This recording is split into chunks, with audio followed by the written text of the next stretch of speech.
You can listen to The Front on your smart speaker every morning.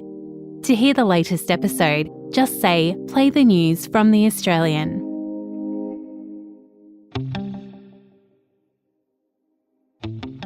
From The Australian, here's what's on the front. I'm Claire Harvey. It's Monday, August 19. Patients are waiting nearly 2 years to access medicines even after they've been approved by medical regulators. A new report in The Australian reveals widespread delays in vital treatments getting on the shelves. That story's live now at theaustralian.com.au. Today is the ultimate episode in a special series honouring The Australian's 60th anniversary. On today's episode, one of the country's most famous political journalists, The Australian's editor-at-large, Paul Kelly, telling us about the most important characteristic of a journalist: the courage to think for yourself.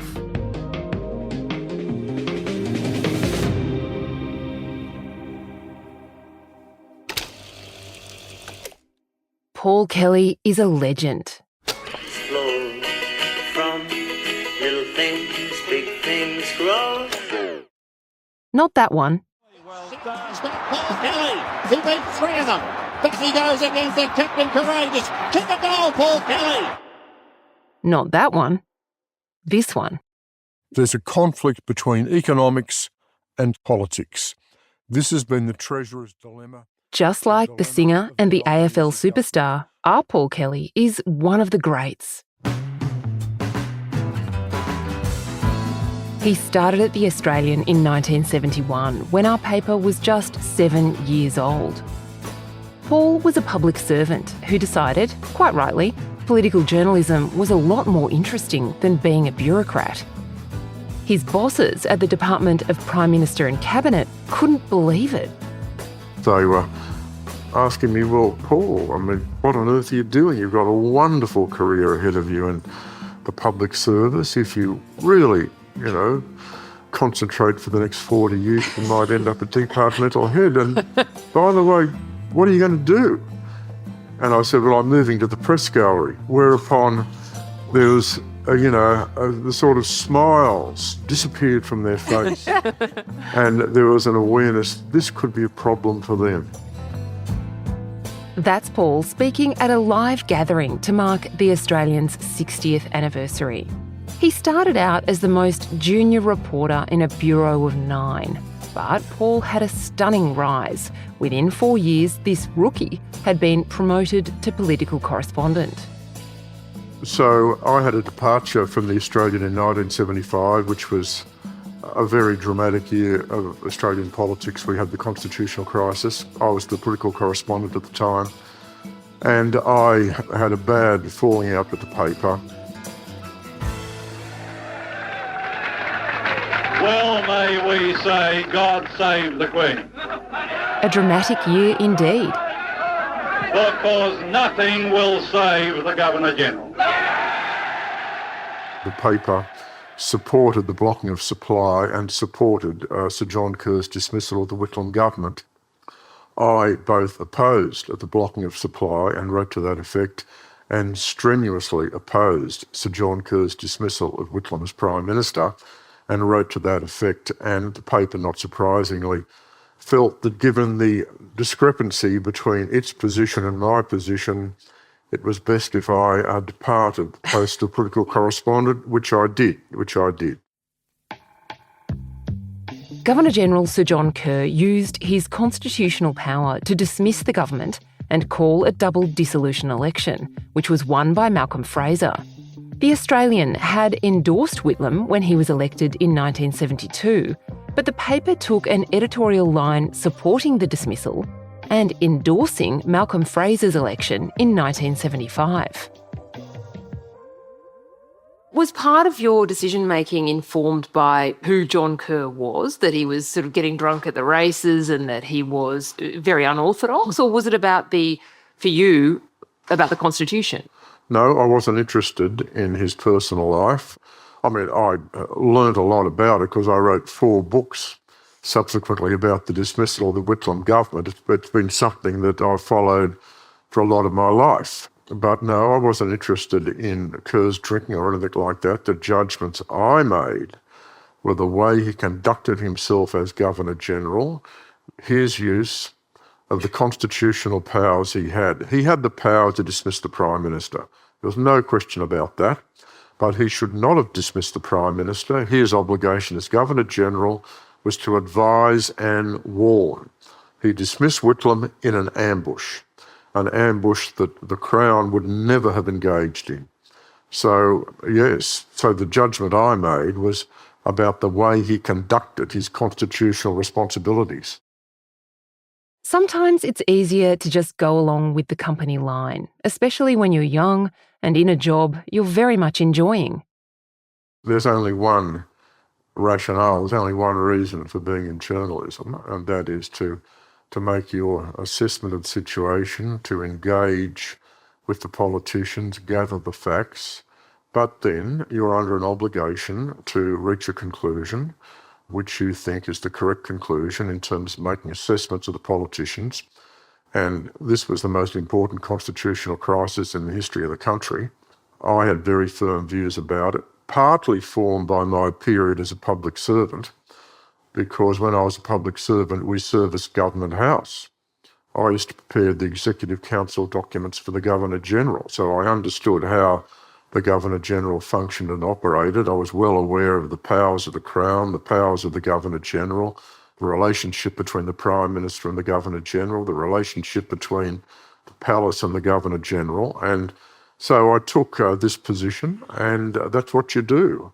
And if you've got political journalists who aren't prepared at the end of the day to back their judgment, then they're not worth a bumper. By the mid-80s, Paul came back as National Affairs Editor. He covered all the big characters. Gough was wonderful. The point about Gough was a politician, but he was an actor.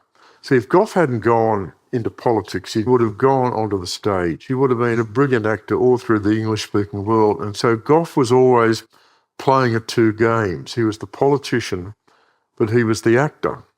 I can remember bucking into him one day in King's Hall when he was very angry with the Secretary of the Treasury for Frederick Wheeler. And he said to me, "Now, comrade, I'd like your advice. Do you think I should sack that bastard Wheeler?" And I said, "Oh, Gough, it would be most unlike you to act so rashly." And he said, Do you think I'm a rash person? And so we had this extraordinary conversation, which was all a joke, of course. That was sort of Gough's personality as the actor rather than the serious politician. He fluctuated between the two. The most extraordinary politician I dealt with was Rex Connor, who was the Minister for Minerals and Energy in the Whitlam government, who was the architect of the great Khemlani loan. I was very young. He took a shine to me. And I used to go down and see him, and he'd lock the door so I couldn't get out. And we'd talk for about 2 or 3 hours, and eventually I'd say, "Mr. Connor, look, it's been wonderful talking to you. I've really loved it, but I've got to leave. I've got to go upstairs and do some work. I've got a file for tomorrow's paper." Was his nickname Buckets? His nickname was the Strangler. In the 1990s, Paul became Editor-in-Chief. I've been through 2 fundamental technological revolutions in journalism. Before these revolutions, we were briefed about how it would work out, what the consequences would be. All the briefs were completely wrong. It's almost impossible when you get big technological changes at the start, before the change, for people to accurately assess what it's going to mean.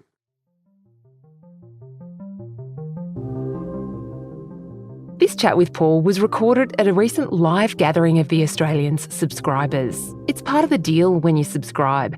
Every so often we hold a party for our readers, with drinks, canapes, and some great insights into journalism, plus a chance to meet the country's most experienced and respected journalists. Check us out at theaustralian.com.au.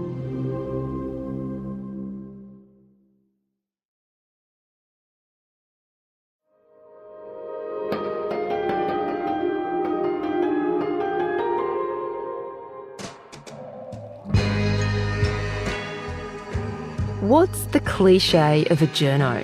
A bit dishevelled, a bit beery, a bit smoky. Pie crumbs down the front of his tie. If you can't find him shouting questions at a politician, he's probably sinking beers at the pub. Now, that's not really a fair representation of journalism in 2024, but it was the real deal when Paul Kelly was first working in the Canberra Press Gallery. Look, when I started political journalism, it was a dangerous and cutthroat business. It was incredibly competitive in the press gallery. It was a much larger press gallery. It was a stronger media. The press gallery was a beast. It was like being in a Catholic seminary, in as much as there are about 140 journalists and how many women? Two. Michelle Grattan and Gay Davidson. Alcohol was all part of the gig. We all drank of a night. Yeah. Foster's was compulsory. If you went into Laurie Oakes' office, he had a very large blue circular ashtray, and at the end of the night when Laurie left, there were about 50 or 60 cigarette butts in that ashtray. Wow. So that was Australia in the early 1970s. People have no idea what sort of workplace it was because it was not subject to any industrial relations laws. We occupied the top floor of Parliament House. We had our own rules, we had our own operation, and there were very few politicians actually game enough to walk up that final flight of stairs to the press gallery. A few did, but a lot didn't. They were too terrified. So we actually ran that press gallery according to our own rules. Things are of course a bit different today. Every industry in Australia has changed and grown.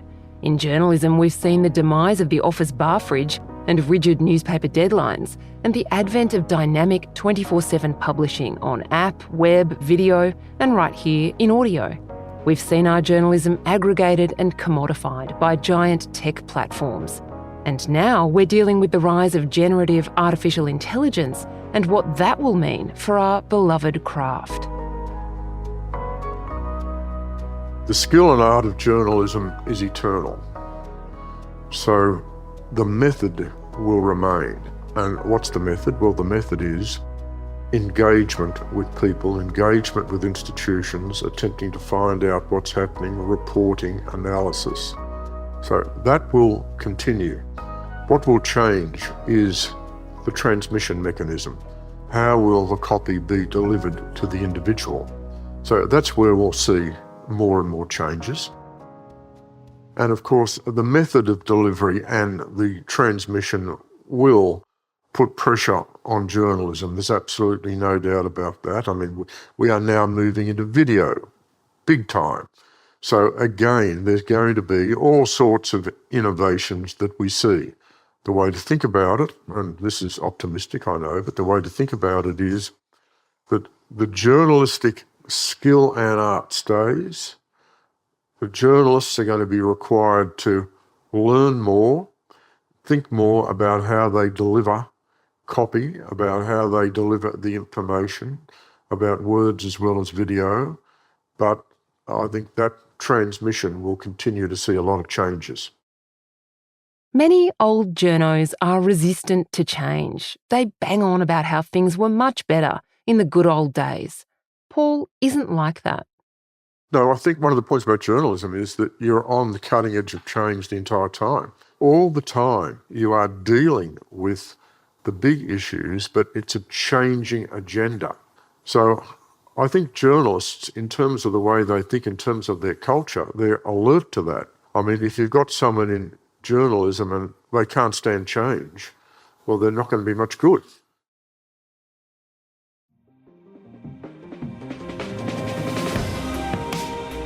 You can read all Paul Kelly's journalism and the rest of the nation's best news, business, sport and commentary right now at theaustralian.com.au.